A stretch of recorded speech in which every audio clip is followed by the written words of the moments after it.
A mathematics teacher once came to a class and asked the students a question. If A is equal to B and B is equal to C, then A is equal to C. Can you give me a practical example for this? One boy said, it's simple, ma'am. I love you, you love your daughter. Well, I don't think I need to complete that equation. Often, romantic relationships can be like a deck of cards. They begin with diamonds and hearts and end with clubs and spades. Love at first sight and divorce at first fight. Ever wondered what makes a relationship meaningful, genuine, lasting forever? Ever wondered what is true love? Love is more than the often used 3 words, I love you. Love is more than those sentiments and touchy feelings. Love is not a noun. Love is a verb. It is full of action. Imagine a guy saying to a girl, I love you, and she says, can you give me a lift to go to the college? He says, no, but I truly love you. She says, but can you actually drop me to the college? He says, no, but I actually love you from the core of my heart. Those 3 words, I love you, in any relationship only have as much depth and meaning as the attitude to serve the beloved. Love is less about romance, more about respect. Because remember, romantic feelings are always in a flux. They're there today and not tomorrow. Today you're in a great mood, you have those romantic feelings. Tomorrow you're not in a great mood, you don't feel those romantic feelings.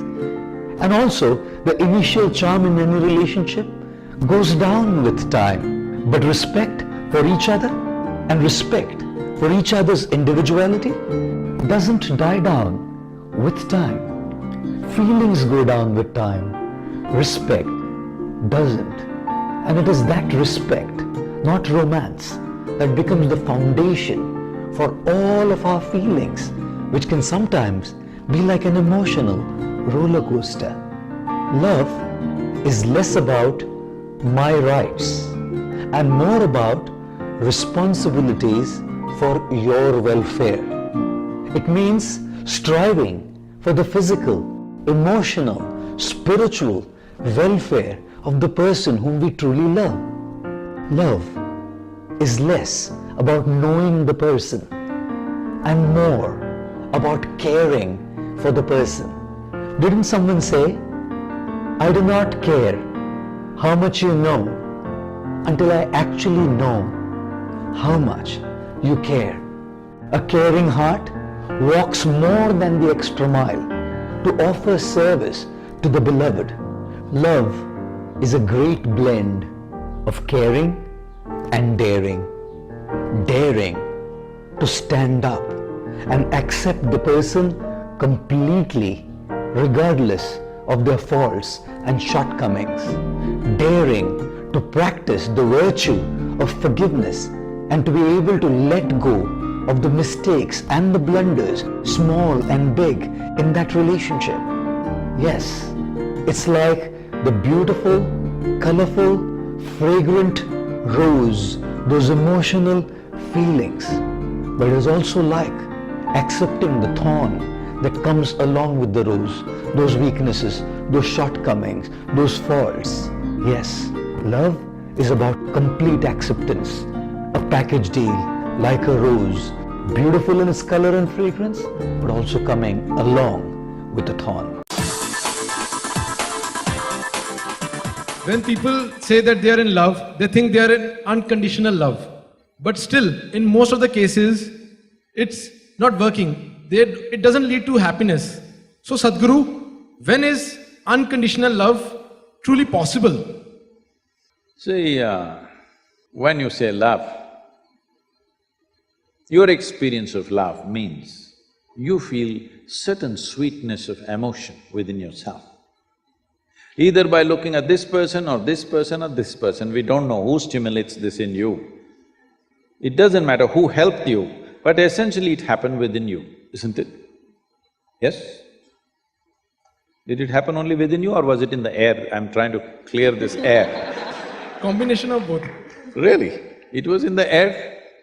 No, it only happened within you. Maybe what was happening within you was so exuberant, you saw it everywhere. You're in love, you thought the flowers bloomed for you, the birds are singing for you, the clouds are moving for you. Huh?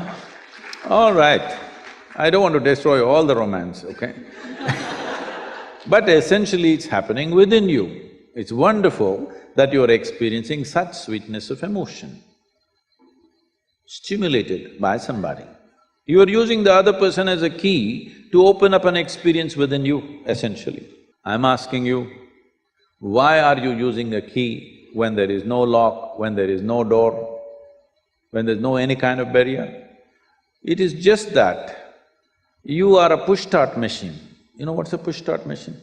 If you have owned an Ambassador 25 years ago, always you parked it on a gradient like this, because morning, two people have to push it.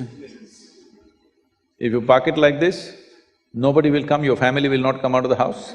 If it's like this, somebody will come and push it. Now all the cars are self-start, many of them remote start. What does it mean? Technological upgradation. You are an institute of technology, all right? I'm asking, would you like to upgrade your technology that you are on self-start? If you wake up in the morning, you are overflowing with joy and love and exuberance by yourself. You don't need anybody to stimulate you. Would you like to be a self-start machine? Then you must come to me, huh? Whoever is right now doing the love in the air, it's fine with them, you don't have to tell them anything, you say, all right, it's okay.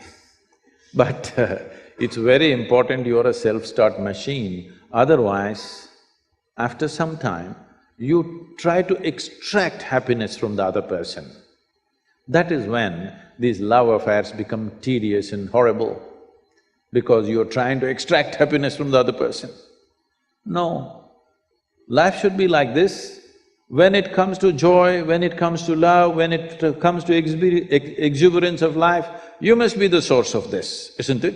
You must be the source of this. Well, other things are shared in life. There are two ways to enter into a relationship. One way is because you want to extract something from somebody. Another way is because you want to share something with somebody. These are two ways. If you're out to share, your life will be good. If you're out to extract, when they close the tap, it's going to get terrible and nasty. You have seen people who thought they're absolute lovers, how terrible it becomes for many of them.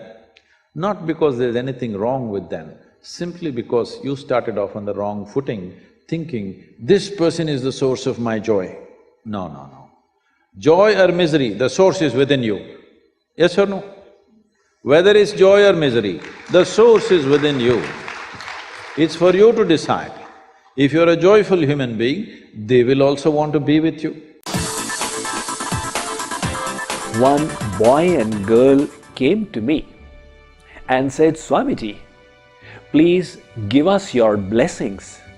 We have decided to take the 7 circles around the fire to get married.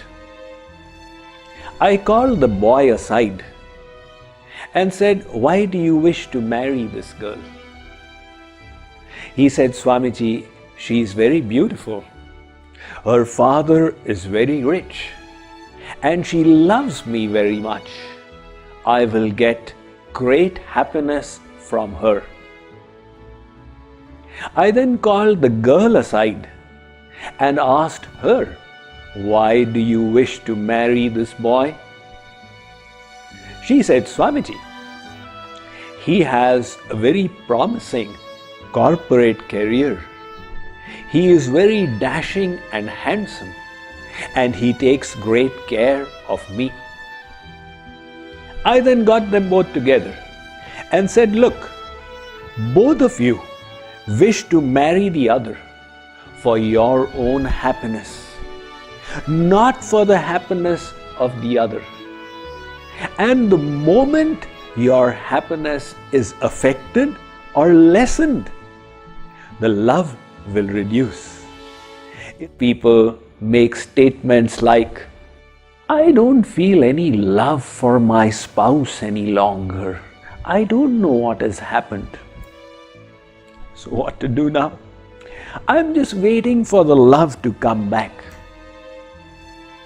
These poor people don't realize that love is not a feeling. Love is a verb. It's something that we do. To choose loving sentiments, that is the key.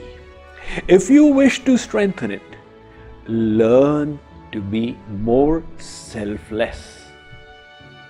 Unfortunately, we don't even realize that when we think we are doing things for others' sake, we are still motivated by selfishness.